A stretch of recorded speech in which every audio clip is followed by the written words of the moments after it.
대한민국 국민의 평균 근로시간 혹시 아십니까?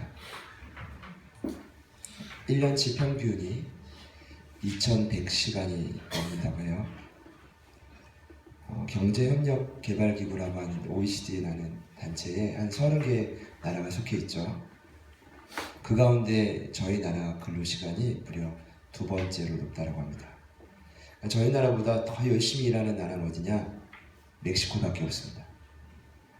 근데 이것을 사실은 이제 1년의 근로일인 250일로 나눠보면 하루 평균 일하는 시간이 8시간 30분밖에 안 돼요. 아마 이 자리에는 이보다 훨씬 더 많은 일을 감당하시는 분들이 있을 것이라 생각돼요. 제가 이제 보통 새벽에 마치고 돌아가다 보면 짧은 거리지만 차를 타고 다녀요. 근데 그 라디오를 듣는데 라디오를 들으면 거의 그 오픈 멘트로 가장 많이 나오는 게 내년 경제 성장률이 침체와 급감될 것이라는 예견입니다. 뭐 사회 경제가 인간의 심리처럼 굉장히 예민하다고 많이들 이야기를 합니다만 뭐 이런 현실 속에서 저와 여러분들이 한 주간을 살아가다가 만나는 것입니다.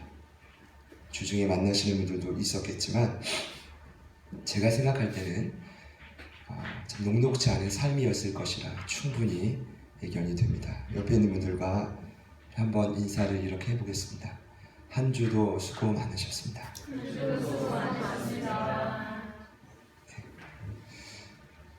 한 번 더 인사해 보겠습니다. 너무 수고 많으셨습니다.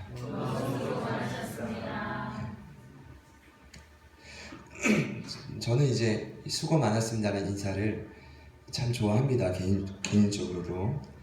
이 국어사전으로 수고라는 이 단어를 살펴보니까 이 땅에 살면서 일하느라 힘들이고 애쓰는 것을 수고라고 합니다.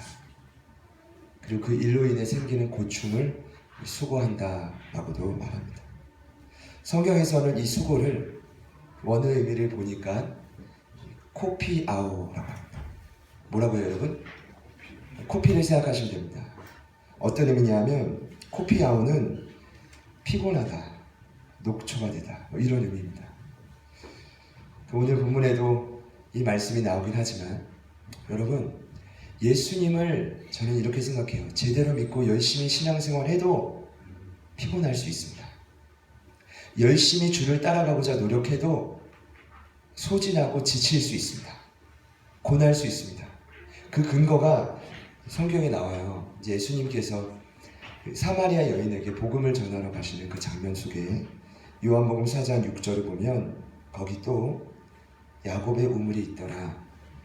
예수께서 행로에 고나여 우물 곁에 그대로 앉았더니 때가 제6시쯤 되었더라 라고 기록합니다. 그 시간이 이스라엘 시간으로 6시인데 정오 12시입니다. 그런데 복음을 전하러 가다가 너무나 힘드셔가지고 피곤해서 우물 곁에 털썩 주저앉았는데 그때 고나여가 바로 코피아오입니다. 소아시아 7교회 중에 첫 번째 교회였던 에베스 교회를 향한 칭찬의 메시지가 있는데 거기에도 이 단어가 쓰였습니다. 또 내가 참고 내 이름을 위하여 견디고 게으르지 아니한 것을 내가 안다. 그런데 거기 게으르지 아니하다라는 이 단어가 코피아오입니다. 그러니까 나름대로 여러분들이 삶에서 게으르지 말아야지, 열심히 살아야지, 난 열심히 노력해야 돼. 이 모든 것이 사실은 따라합시다. 코피아오. 여러분 기억하시겠죠? 모든 게 수고라는 것입니다. 오늘 말씀에도 이 단어가 등장을 합니다. 굉장히 유명한 구절인데 이렇게 나오죠. 수고하고 무거운 짐진 자들아 다 내게로 오라. 내가 너희를 쉬게 하리라. 한마디로 말씀드리면 수고하고 무거운 짐진 자들처럼 영적으로 진단을 받고 느껴지는 영혼들이 예수님 곁으로 와서 섰을 때 그들에게는 절대적인 쉼이 누려지기 시작한다는 것입니다. 안식이 누려지기 시작한다는 것입니다. 여기서 쉼이라는 것은 우리가 수고롭고 지치는 모든 삶이 진행이 되더라도 잠시 그 모든 것이 멈춰주고 그치고 주님 곁에 기댄다는 의미입니다. 한마디로 오늘 말씀의 결론은 분명하고 명확합니다. 수고하고 무거운 짐진 자들이 계십니까? 예수님께로 와서 그분 곁에 서면, 그분께 기대고 그분께 머물면 절대적인 쉼을 누릴 수 있다는 것입니다. 제가요, 이 대강정 기간에 좀 결단한 게 있습니다. 다른 것이 아니라 여기 나온 주제처럼 예수님이 누구신지 이번 기간에 제대로 좀 알고 싶다. 근데 그분이 알고 싶은데 새롭게 경험하고 싶은 거예요. 이전에 내가 알았던 그 경험 말고 이 대강절 기간 그 예수님을 더욱 깊이 만나고 싶은 마음이 제 마음의 소원이었습니다. 그래서 예수님의 이름을 전했을 때는 그분의 이름이 의미하는 죄사함과 나와 함께 동행하시는 그 은혜에 초점을 맞춰서 제가 그렇게 좀 살려고 몸부림을 쳤습니다. 또 지난주에는 예수님의 사역을 말씀드렸습니다. 여러분, 예수님의 사역은 나 누군가를 가르치고 싶어, 나 누군가에게 복음을 전하고 싶어, 누군가를 고치고 싶어. 여러분, 이것이 우선이 아닙니다. 가르치든 복음을 전하든 고치고 싶든 가장 중요한 전제는 무엇이냐면 영혼들을 찾아가는 것입니다. 오늘도 내일도 끊임없이 영혼들을 찾아가는 거예요. 그리고 그 영혼들을 일꾼으로 세워가는 것입니다. 근데 그 사역을 동행하고 계속 지속했던 힘이 무엇이냐면 영혼들을 바라봤을 때 불쌍히 여기는 마음이 그 안에 있는 거예요. 근데 제가 지난주에 이렇게 말씀을 드렸는데 한 주간 제 안에 지속적으로 답답했던 건 다른 것이 아니라 과연 내 안에 영혼을 향한 불쌍히 여기는 마음이 있는가? 여러분, 확실합니다. 내 안에 그 마음이 없으면 예수님의 사역을 감당할 수 없습니다. 그런데 여러분, 제가 또 한번 결단한 것을 좀 노력하는 그 스타일이라고 여러분 생각하시죠? 그렇게 성실하고 게으르지 아니한 목회자와 교육자라고 생각하시죠, 여러분? 네. 그럼 뭐 오늘 뭐 화가 나셨습니까? 저는 굴하지 않습니다. 제가 마음이 없어도 말이죠, 이번 주에 계속 찾아다니려고 나름대로 몸부림 쳤습니다, 여러분. 근데 결론이 어떤 게 있어요? 결론이 무슨 결론인지 아십니까? 아, 영혼을 만나니까 너무 기쁘다. 아, 이 영혼 만나니까 너무나 행복하다. 이게 아니라 내가 꼭 가야 되나? 오늘은 날씨가 왜 이렇게 추운가? 감사하고 기쁨보다는 야, 이거 지친다. 야, 오늘 좀 피곤하다. 오늘 잘못 결정했다. 오늘 행선지 잘못 결정했어. 오늘 음식 잘못 결정했어. 심지어 그것이 반복되다 보니까 한 주간을 살고 나간 결론이 뭐냐면 하나님 조금 짜증이 나기 시작하는데, 여러분 죄송합니다. 저는 예수님께서 마태복음에 본인의 이름을, 본인의 사역을, 그걸 오늘 초청입니다. 전 여기에 의미가 있다고 생각합니다. 뭔지 아십니까? 그분의 이름을 죄사함을 얻고 하나님의 자녀가 됐습니다. 그땐 기뻐요. 그리고 뭔가 열정과 뜨거움이 생겨서 내가 예수님을 위해 사역을 해봐야 되겠다라고 생각합니다. 근데 그렇게 실행하면 반드시 찾아오는 어려움이 있습니다. 그게 뭔지 아십니까? 지친다는 겁니다. 수고스럽다는 겁니다. 진이 다 빠진다는 것입니다. 그런데 이것이 잘못되지 않았다는 것입니다. 왜냐? 오늘 예수님께서 수많은 유대 종교 지도자들과 유대교 그리스도인들, 당시에 핍박받던 초대교회 그리스도인들을 향하여서 초청하고 있습니다. 무엇입니까? 수고하고 무거운 짐진 자들아, 내게 와서 내 옆에 서라. 그러면 쉼을 얻을 수 있다. 저는 분명히 이 자리에 신앙생활을 하다가 풀지 못하는 숙제에 부딪힌 분들이 있을 겁니다. 이런 거예요. 난 열심히 하는 것 같은데, 노력하는 것 같은데, 주의 뜻대로 사는 것처럼 같은데, 심지어 훈련까지 받은 것 같은데 왜 내 삶은 마음에 쉼이 없는가? 저처럼 이런 고민이 있는 분들이 계시다면 오늘 말씀을 통해 해답을 찾기를 소망합니다. 네. 여러분, 오늘 말씀을 보면 예수님께서 가장 먼저 좀 강조하는 게 있습니다. 그것이 무엇이냐면 분명한 확신이 있어요. 근데 그 확신은 이 땅을 살아가는 모든 영혼들의 삶에 나타나는 문제의 해결의 근원이 나에게 있다는 확신입니다. 제가 말씀 묵상하다가 좀 도전을 받았어요. 뭐냐하면 야, 사역을 할 때는 이렇게 해야 되는구나. 28절부터 제가 한번 볼게요. 수고하고 무거운 짐진 자들아 다 내게로 오라. 내가 너희를 쉬게 하리라. 나는 마음이 온유하고 겸손하니 나의 멍에는 베고 내게 배우라. 내 멍에는 쉽고 내 짐은 가볍다. 여기 좀 특이한 점이 있죠. 뭐죠? 예수님이 자신을 7번이나 강조하고 있다는 거. 다시 한번 말씀드리죠. 내게로 오라. 내가 너희를, 나는 마음이 나의 멍에를 내게 배우라. 내 멍에를, 내 짐을. 여러분 깨달으십니까? 느껴지십니까? 지금 예수님께서 일부러 이것을 강조하고 있다는 사실이 느껴지셔야 돼요. 이 말은 무엇이냐면 여러분 철저하게 이 땅을 살아가면서 수고하고 무거운 짐진 자들이 그 문제를 만날 때 해결책이 다른 데 없다는 것입니다. 예수님이 그걸 먼저 말씀하고 싶은 거예요. 철저한 문제의 해결은 다른 데 있지 않고 예수님 스스로에게 있다는 사실을 가르쳐주고 있다는 것입니다. 그렇다면 여러분 왜 예수님께서 초반부터 예수님 초청하시면서 이렇게 이것을 강조했을까? 저는 고민하다가 이런 해답을 얻었습니다. 수많은 그리스도인들이 사실은 삶의 문제를 해결하려고 노력은 해요. 그런데 한 가지를 간과해요. 그 문제의 궁극적인 해결 방안이 예수님께 있다는 사실을 잊어요. 그리고 다른 무언가를 자꾸만 해가죠.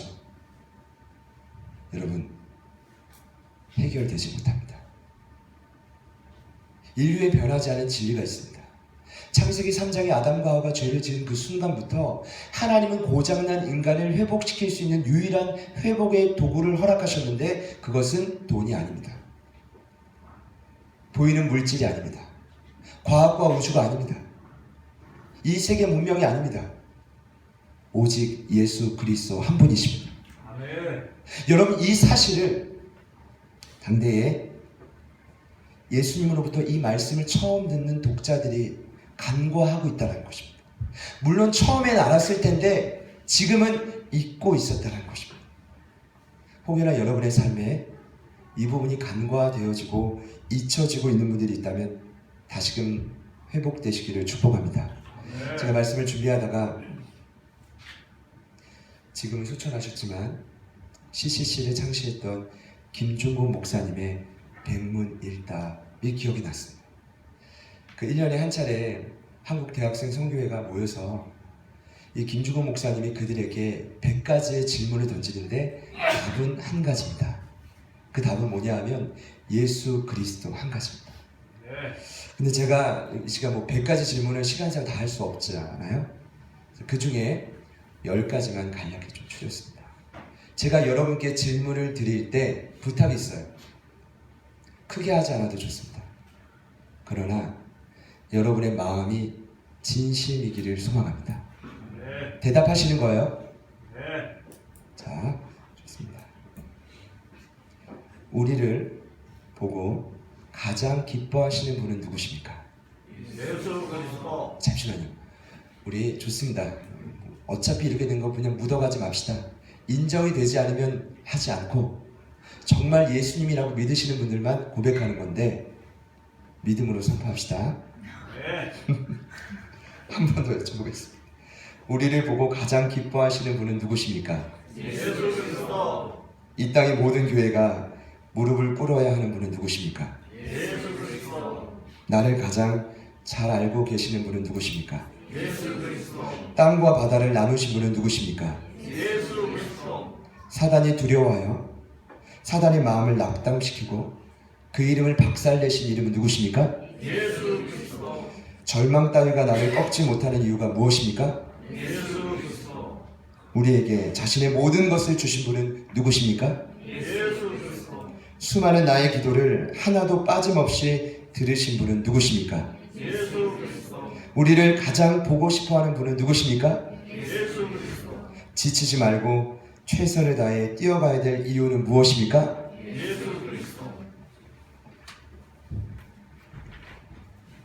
100가지를 해도 모자르겠지만 오늘 예수님께서 이 부분을 먼저 우리들에게 깨닫기를 원하시는 것 같아요.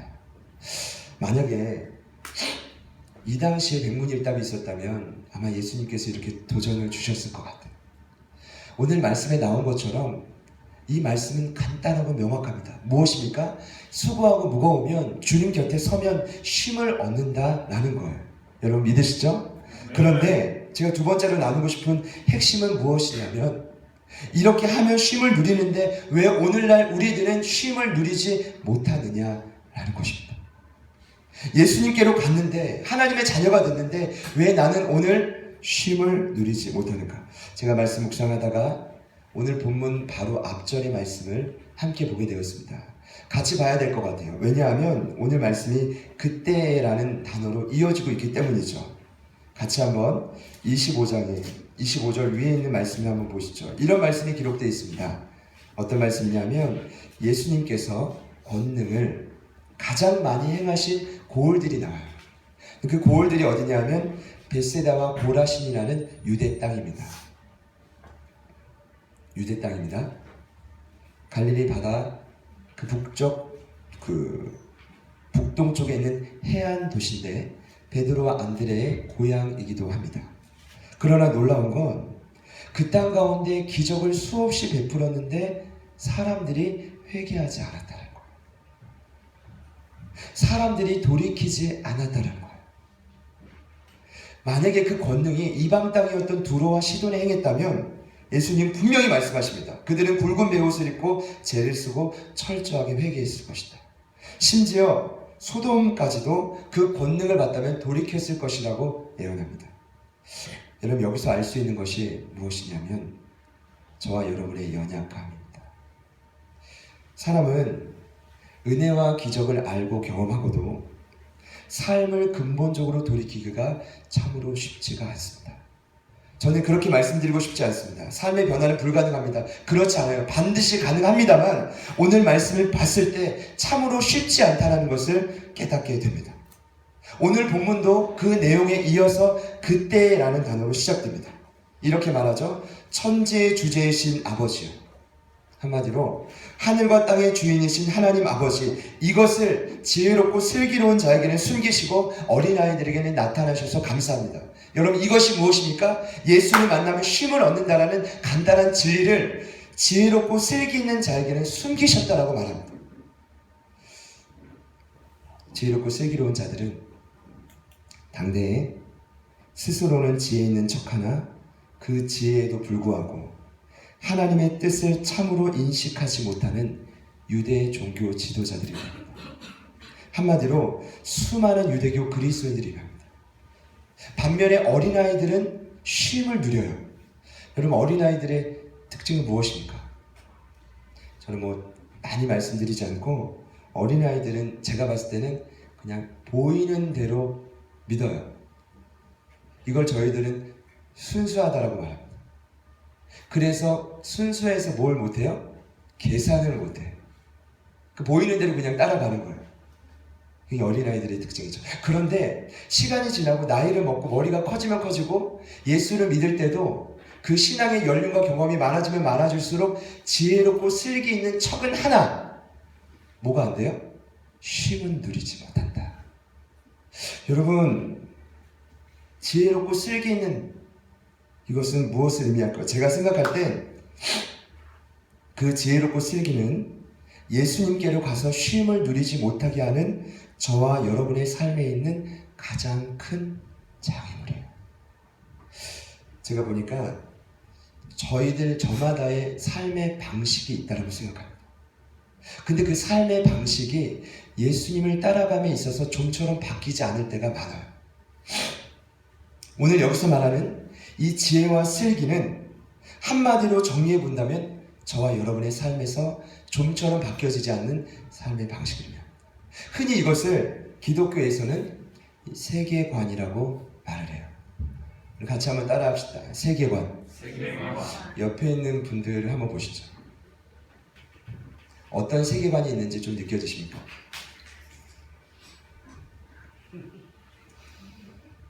세계관이라는 말이 어려운 말이 아니라 각자의 영혼들이 그 세계관을 빼앗기지 않으려고 철저히 몸부림치고 노력합니다. 그런데 이 세계관이 말이죠, 하나님께 온전히 사로잡혀서 변화가 되어지면 굉장히 좋은데, 기독교 역사를 보면 그 세계관이 아주 교묘하게 우리의 신앙에 침투해서 온전히 주님의 뜻을 이루지 못하도록 만들어요. 제가 그 증거를 말씀드리겠습니다.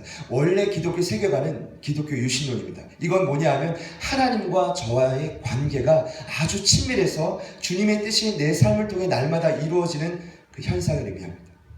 여러분 그렇게 되기를 소망하시죠? 네. 그런데 이게 뜻대로 되지가 않아요. 주님 뜻대로 살고 싶은데 삶이 따라가지 못하니까 그렇게 되다 보면 어떻게 되냐 하면 하나님에 대한 지식은 많아지는데 내 삶은 별개가 돼요. 하나님은 인정합니다. 그러나 결정적인 순간에 내 뜻과 내 생각대로 반응하게 되죠. 그러면서 시간이 지나며 기독교 세계관 속에 어떤 일이 벌어졌냐면 문해혁명과 산업혁명이 벌어졌습니다. 산업혁명의 핵심은 다른 게 아니라 인간이 능력이 최고라는 거예요. 인간이 모든 걸 할 수 있다는 거예요. 그러면서 하나님의 존재는 인정을 하지만 자꾸만 나에게 집중을 합니다. 그러면서 자연스럽게 보이는 물질 세계에만 집중하게 돼요. 여러분 그러면서 나온 사람들이 누구냐면, 여러분 그 유명한 철학자지만 데카르트라고 이런 말이 있습니다. 나는 존재한다, 고로 나는 살아있다. 여러분 이해되십니까? 이 철학이 괜히 나온 말이 아니라 인간의 위대함을 찬양하고 칭송하다 보니까 어떤 일이 벌어졌냐면, 보이고 존재하고 인정할 만한 것은 집중하지만 보이지 않는 하나님의 세계에 대해서는 무시하기 시작한다는 거예요. 여러분 이것이 오늘날 우리의 신앙에 그대로 스며들기 시작했습니다. 그러다가 사람들이 이제는 보이지 않는 하나님의 세계에 대해서는 아예 무시하고 교회는 다니지만 어디에 집중하기 시작했냐면 과학과 우주에 집중하기 시작했습니다. 그러면서 과학과 우주의 최고가 누구냐? 사람이다. 인간이 최고다. 근데 인간사의 삶이 자꾸만 시간이 갈수록 힘들어져요. 고민이 많아져요. 문제가 해결되지 않아요. 그러면서 사람이 빠진 것이 허무주의고, 그러면서 목숨을 끊고 스스로 삶을 비관하기 시작합니다. 여러분 이것이 인류의 세계관이 흘러가는 흐름입니다. 여러분 제가 보니까 수많은 성도들이 지혜 있고 슬기롭다라고 하나 왜 쉼을 누리지 못하는 이유, 여기에 나와요. 무엇인지 아십니까? 예수님께로 온전히 가서 그분 곁에 서면 되는데 우리의 삶의 나 나름대로의 삶의 방식이 한계가 되어 큰 장애물이 되어지고 있다는 것입니다. 그것이 결정적인 순간에 주님의 뜻대로 살아가지 못하게 만드는 것이죠. 저는 여러분의 삶의 그 장애물이 무엇인지 모릅니다. 그러나 분명히 깨닫기는 보이는 것 중에 무엇인 것입니다. 물질이든 그것이 자녀이든 그것이 내 삶에 잡히는 무엇이든 그것이 지혜롭고 슬기로운 것이라고 생각하신다면 속히 주님 앞에 내려놓으시기를 축복합니다. 오늘 말씀은 분명히 예수님께서 도전하고 있습니다. 그들을 초청하는데 수고하고 무거운 짐진 자들아 다 내게로 오라.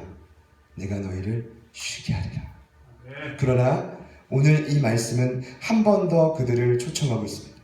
우리 29절과 30절 말씀 같이 한 번 더 읽어보시겠습니다. 시작. 마음이 온유하고 겸손하니 나의 무게를 메고 내게 되오라. 그리하면 너희가 네 쉼을 얻으리니 이는 내 몸에 계시고 내 짐은 가벼우리라 하십니다. 아멘. 제가 말씀을 묵상하다가 이번에 새롭게 깨달은 것이 이것입니다. 물론 이전에도 그래 주님 곁에 서면 구원받고 하나님 자녀되면 쉼을 누리지, 그래 그 장애물을 뛰어넘으면 되지 라고까지는 생각을 했었는데, 제가 이번 대강절 기간에 새롭게 깨달은 부분이 바로 이것이 무엇이냐면 예수님은 한 번만 초청하지 않았다라는 것입니다. 두 번의 명령이 나옵니다. 첫 번째 명령은 내게 오라, 그럼 쉼을 얻을 건데, 두 번째 명령은 바로 29절에 나온 것처럼 나의 멍에를 메고 내게 배우라. 그리하면 쉼을 얻을 것이다. 첫 번째 초청과 분명히 다릅니다. 두 번째 초청에는 새로운 단어가 있는데 멍에를 매져요. 그리고 그 멍에를 메고 배우래요.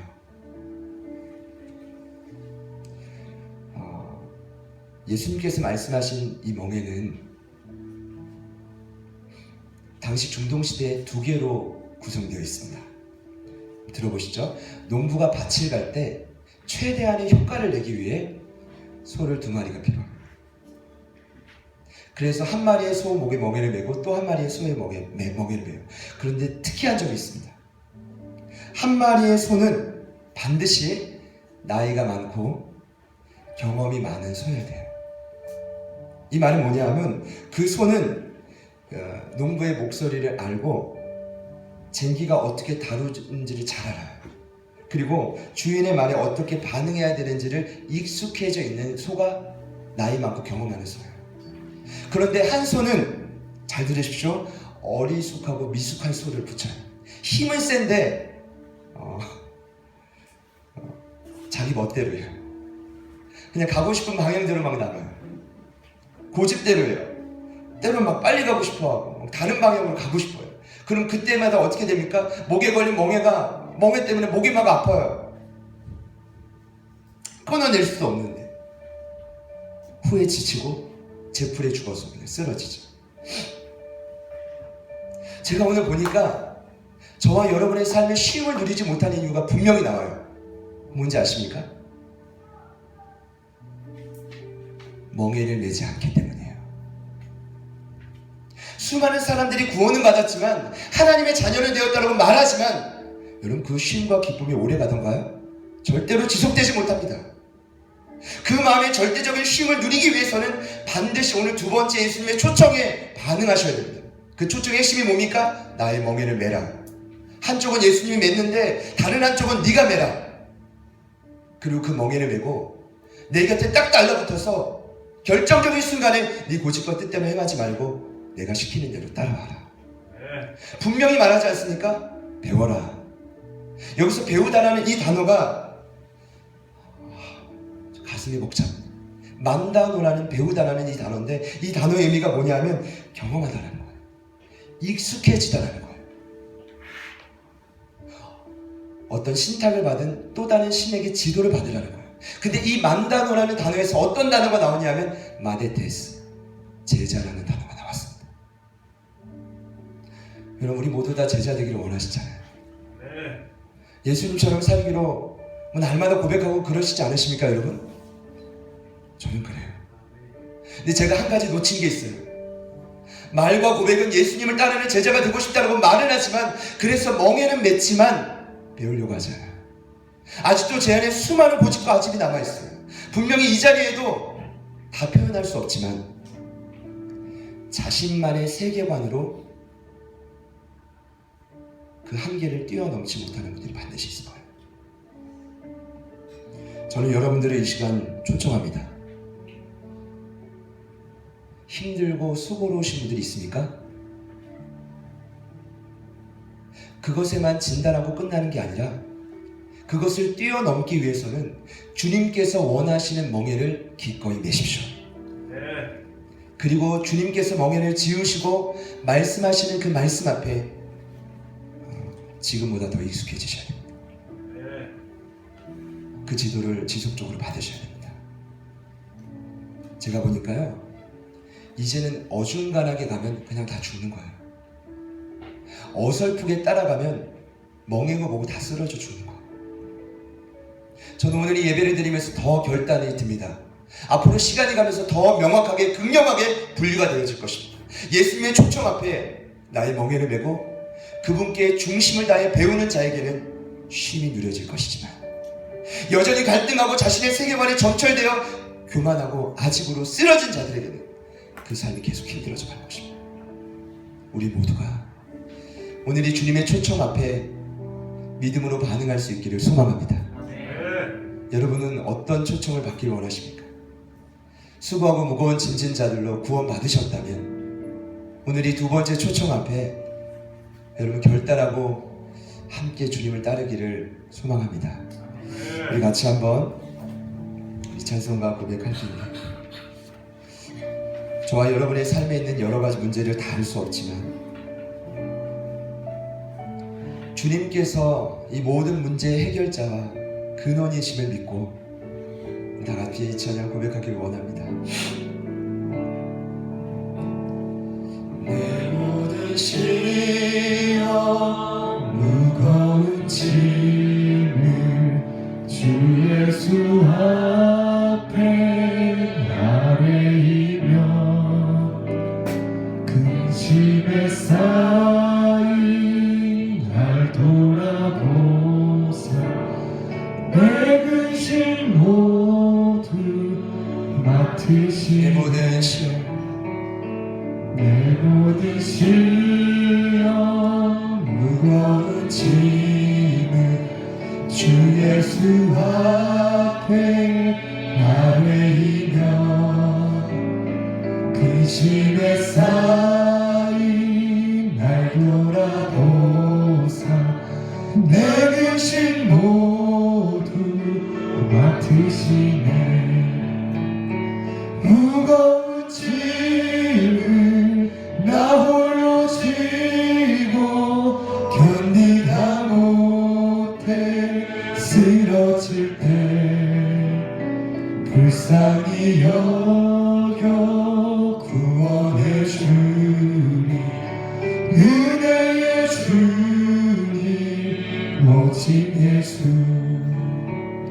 내 모든 괴로 닥치는 환난 주 예수 앞에 아뢰이며 주께서 친히 날 구해 주사 넓으신 사랑 베푸시네. 내 짐이 점점 무거워질 때 주 예수 앞에 아뢰이며 주께서 친히 날 구해 주사 내 대신 짐을 져주시네. 무거운 짐을 나 홀로 지고 견디다 못해 쓰러질 때 불쌍히 여겨 구원해 주니 은혜의 주님 오직 예수. 마음의 시험 무서운 죄를 주 예수 앞에 아뢰이며 예수는 나의 능력이 되사 세상을 이길 한 번 더 고백합시다. 주신 마음의 시험 무서운 죄를 주 예수 앞에 아뢰이며 예수는 나의 능력이 되사 세상을 이길 힘 주시네. 무거운 짐을 나 홀로 지고 견디다 못해 쓰러질 때 불쌍히 여겨 구원해 주니 은혜의 주님 오직 예수. 이 시간 여러분들을 초청합니다.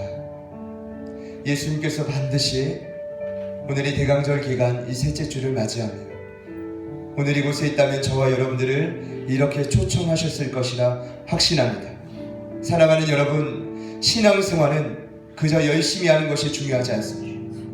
그저 내가 열심히 노력한다고 중요한 것이 아니라 성경의 원칙대로 나아가야 합니다. 주님께서는 우리를 초청하십니다. 나는 마음이 온유하고 겸손하니 나의 멍에를 메고 내게 배우라. 그리하면 너희 마음이 쉼을 얻으리니 이는 내 멍에는 쉽고 내 짐은 가벼움이라. 홀로 짐을 지고 가는 것이 아닙니다. 이미 주님께서 그 멍에를 지셨고 함께 지고 가기를 원하시는데 이 시간 우리 결단합시다. 멍에를 메지 않고 아직 홀로 내 뜻과 내 생각을 점철시키며 신앙생활을 해오셨던 분들이 있다면 오늘 이 시간 그 초청에 순응합시다. 주님, 내가 주와 함께 그 바로 곁에서 멍에를 매는 자가 되어지게 하여 주시옵소서. 더 나아가 바로 내 곁에서 나를 가르치시고 지도하시는 주님의 세밀한 음성 앞에 순적하고 겸손한 마음으로 배우고 따라갈 수 있는 저희들 되어지게 하여 주시옵소서. 우리 다 같이 한번 우리 결단하며 기도하며 나아가시겠습니다. 기도합시다. 살아계신 하나님 아버지, 감사합니다. 오늘간 성령님 오늘 이곳에 찾아와 주셨습니다.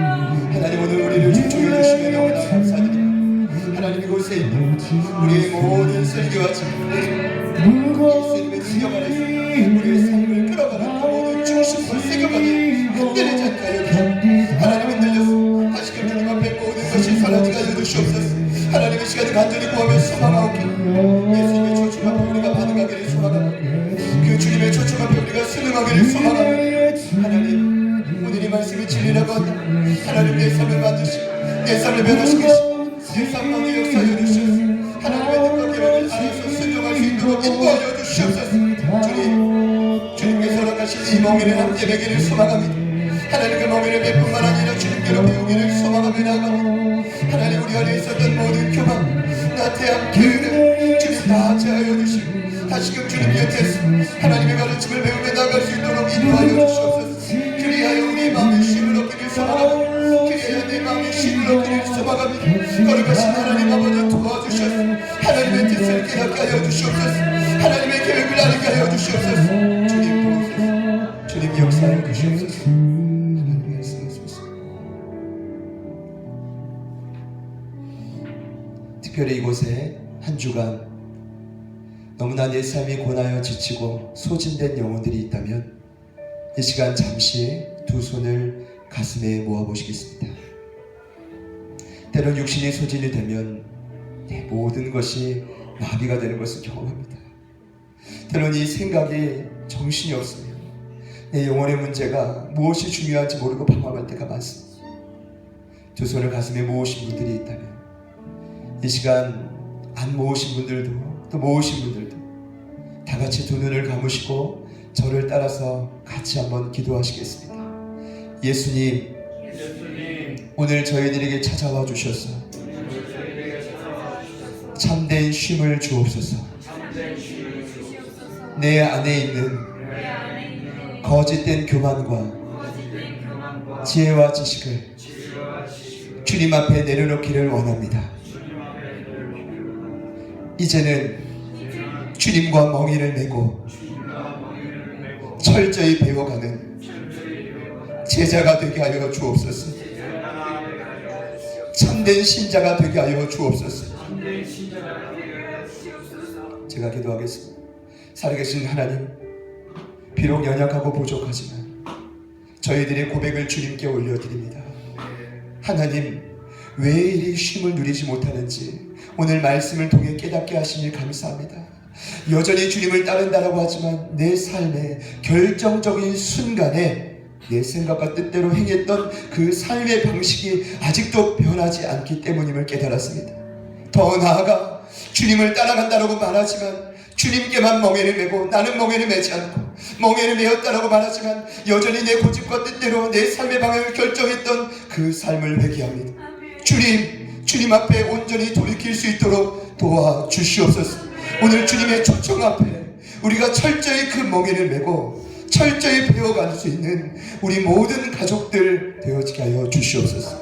주여, 시간이 걸리더라도 내 열심과 노력이 아닌 성경에 기록된 원칙대로 철저한 주님의 제자가 되어져 갈 수 있도록 주님 도와주시옵소서. 특별히 오늘 두 손을 가슴에 모으고 주님 앞에 그 도우심이 간절히 필요하여 기도한 영혼들 이 시간 찾아와 주셔서 그 한 분 한 분의 모든 삶이 주님의 사랑과 은혜로 차고 넘치게 하여 주시옵소서. 주님께 우리 모든 삶을 맡겨드립니다. 일하시는 주님을 찬양하며 예수님의 이름으로 간절히 기도드립니다. 아멘.